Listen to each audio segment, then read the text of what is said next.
So there's crying out for a sequel already. If it got greenlit today, I don't know what I mean. So yeah, what do you feel about that in terms of maybe there should be a second one, maybe there should be a follow-up, maybe this film plays equally today as it did 20 odd years ago, given the Well, current geopolitical situation that we're facing.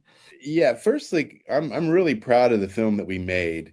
We were trying to beat an election at that point. I think it was Bush's second term that was going up. We also had a series, another South Park season coming up.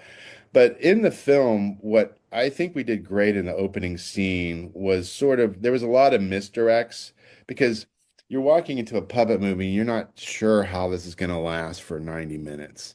And I think that we obviously had to use quicker paced editing. I think there was tighter, a lot more camera movements. We had way more cameras to choose from than obviously on South Park. Um, but the way that we started the film was kind of how we've set the pace and the structure, like similar to South Park movie. You want to understand what you're in the first 5 minutes or so, and we gotta win you over. We have to make you laugh in the first 5 minutes. We have to understand the thesis or uh, the point of the film.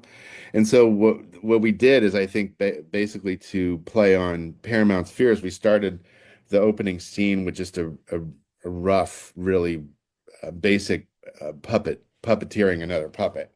And and I think people when they see that, they're like, "Oh, really?" And then you pull out and you see this majesty of Paris, which is like everything from the cobblestones to the Eiffel Tower to the fountains and everything.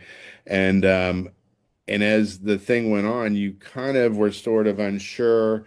I think it's a little kid walking down the street singing Frere Jacques, and then the Bin Laden character ish comes in, but basically we were again treating it like a regular full-on film, and I think that you know the devices of how the whole thing was basically that the team was going to be like American foreign policy, where we had good intentions, but we kind of screwed things up, or we weren't fully educated on the ramifications of what was going to happen based on our actions. So this movie is to sort of, again, to kind of be a microcosm of American foreign policy at the time. And as you mentioned, it's very holds true today.